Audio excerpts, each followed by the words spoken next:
Okay, this is Orlando Wilson. What I want to talk about in this video slash podcast, because we got them going out in both formats now, is dealing with luxury brand clients, celebrities, etc., etc.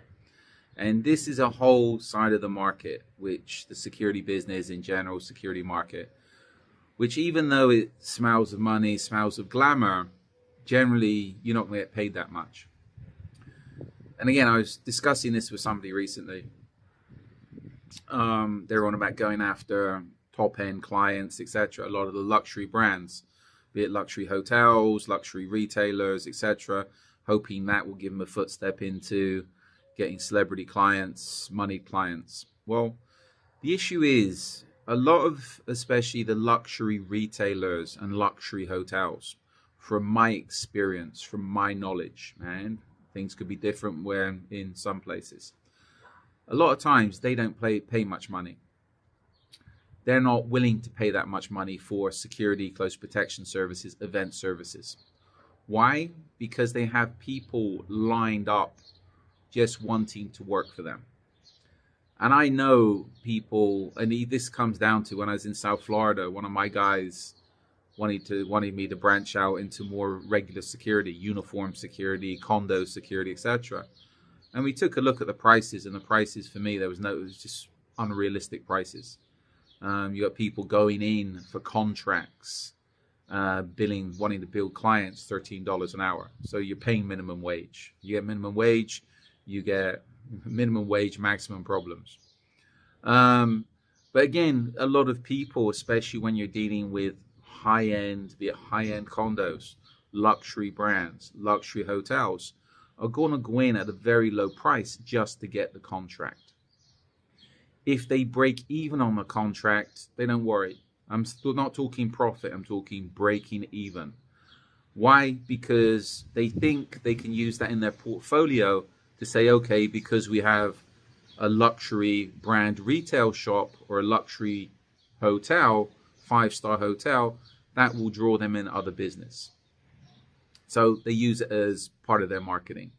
A lot of people, even from the event security, will go into the 5-star hotels, the top-end event venues, and offer them security services at cost to them. Why? Because they think that it'll look good for them, look good for their portfolio, their social media, if they're posting pictures of them providing security at whatever venue, whatever hotel. Posting pictures on social media of them providing security for a luxury watch brand, jewelers, clothing store, etc. Okay, you know what? That's okay if you're starting out in the business. That's okay if you have lots of contracts to keep things afloat. I understand the business branding perspective, but to me, you know what? I'm in this business to make money, and I don't particularly care about how glamorous the clients are, etc. I care how much money they're putting in my pocket and putting on the table. I don't provide the cheap security services because, as I said, minimum wage, maximum problems. And again, one of the things, if you go in and get a top-end client and they're paying you pennies, you're charging them pennies, trying to find people to work there might be okay in the short term, because there's a lot of guys and girls who want to work at a luxury brand, a luxury hotel, celebrity events, etc., just to build up their resume. They might do it once or twice, but they're not going to be doing it constantly. Why? Because they'll be looking at you and thinking, well, you must be making big money off these clients, but you're paying pennies. I know the reality is a lot of people pay pennies because they're not making the money. But it seems pretty ridiculous when you're dealing with luxury brands, luxury hotels that can afford to pay, that have the money to pay quality, but they're still going for the bottom of the barrel security companies, etc., etc. Or I won't say bottom of the barrel, but security companies are charging pennies just to get the contracts. But a lot of the luxury brands, luxury venues, top event venues know they can get away with it. For them, as long as security does their job okay, no worries. As long as they tick the insurance box, no worries. And if they screw up, they'll just replace them with somebody else next time. So I hope this is a little eye-opener for a few of you that think You can make big bucks working at the luxury venues.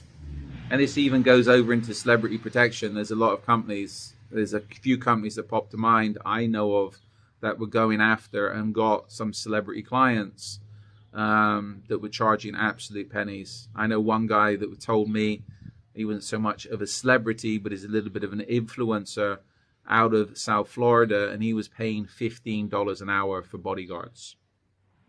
$15 an hour for bodyguards. I take it he went to somebody new at one of the nightclubs and they just supplied him with a couple of guys and that's it. And he said, yeah, they were nice guys, they'd done a good job, but when you've got people supplying bodyguards, executive protection people for $15 an hour, okay, it says a lot, right? Anyway, I hope this video gives you a few things to think about. And as I said, if you're serious about this business, we're in this business to make money. This is where I generally steer away from the high-profile luxury brand places. You know what? I wouldn't steer away from them if they paid good money. But again, a lot of them, it's not worth dealing with the competition and dealing with the BS of trying to compete or trying to educate them to why they need to pay good money. But with most of these people, as long as the insurance box is ticked, they're not going to pay good money. So follow me along on social media. I've got a lot more videos going up that talks about close protection, security business, etc., clients, kidnapper ransom, investigation, surveillance. Also an array of books on Amazon that talks about the security business, crime fiction, and don't forget we still provide an array of security investigation services and consultancy services. So follow us along on social media. In the meantime, be good, stay safe, stay out of trouble. And when you choose your clients, always make sure you do some due diligence on them. Make sure you know who you're competing against, or try to find out who you're competing against for the contracts, and always charge as much as possible. This is business, it's about money. If you're in it just for the image, then you're in the wrong business.